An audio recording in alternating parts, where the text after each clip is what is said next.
ओम श्री गणेशाय नमः। जय माता की मित्रों, आप सभी को चैत्र नवरात्रि की हार्दिक शुभकामनाएं। माँ भगवती हम सभी की मनोकामनाओं को पूर्ण करें। मित्रों, आज पहला नवरात्र है और नवरात्र के प्रथम दिन माँ शैलपुत्री की पूजा की जाती है।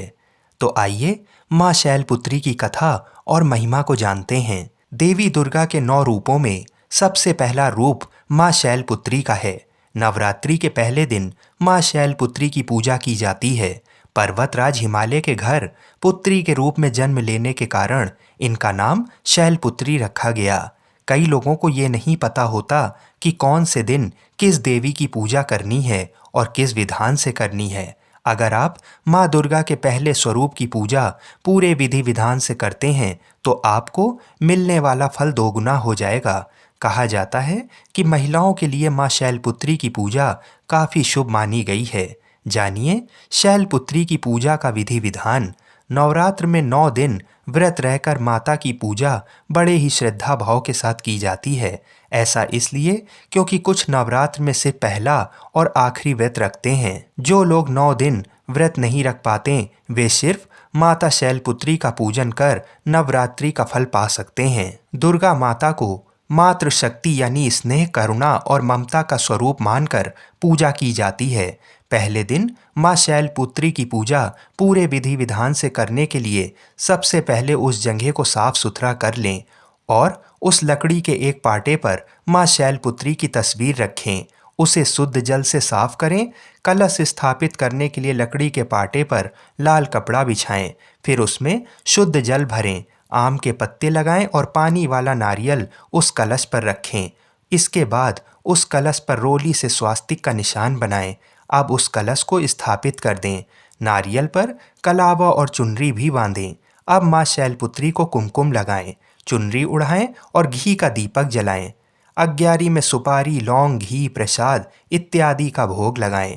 इसके बाद व्रत का संकल्प लें और माँ शैलपुत्री की कथा पढ़ें। साथ ही माँ शैलपुत्री के मंत्र का भी उच्चारण करें। इनकी पूजा में सभी तीर्थों, नदियों, समुद्रों, नवग्रहों, दिक्पालों, दिशाओं, नगर देवता, ग्राम देवता सहित सभी योगिनियों को भी आमंत्रित किया जाता है। साथ ही माँ शैलपुत्री के मंत्र का उच्चारण भी करना अत्यंत शुभ होता है। आइए अब माँ शैलपुत्री की उत्पत्ति की कथा को सुनते हैं। ऐसा कहा जाता है कि माँ शैलपुत्री अपने पूर्व जन्म में प्रजापति दक्षराज की कन्या थीं और तब उनका नाम सती था। आदि शक्ति देवी सती का विवाह भगवान शंकर से हुआ था। एक बार दक्षराज ने विशाल यज्ञ का आयोजन किया जिसमें सभी देवी देवताओं को आमंत्रित किया गया, लेकिन भगवान शंकर जी को नहीं बुलाया गया। क्रोध से भरी सती जब अपने पिता के यज्ञ में गईं तो दक्षराज ने भगवान शंकर के विरुद्ध बहुत अपशब्द कहे। देवी सती अपने पति भगवान शिव का अपमान सहन नहीं कर पाईं। उसके बाद उन्होंने वहीं यज्ञ की वेदी में कूदकर अपने प्राण त्याग दिए। अगले जन्म में देवी सती शैलराज हिमालय की पुत्री बनी और शैलपुत्री के नाम से जानी गईं।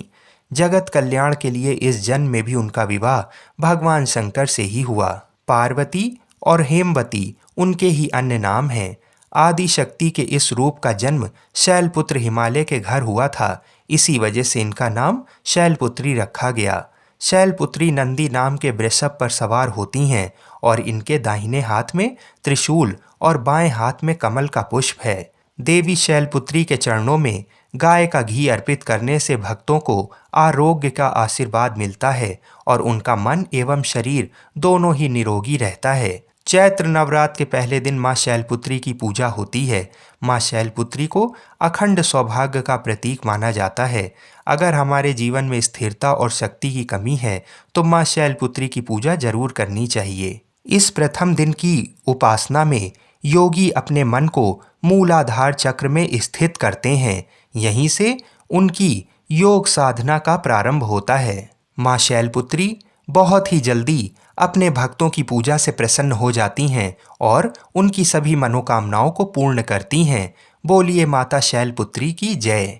आप सभी को चैत्र नवरात्र की हार्दिक शुभकामनाएं।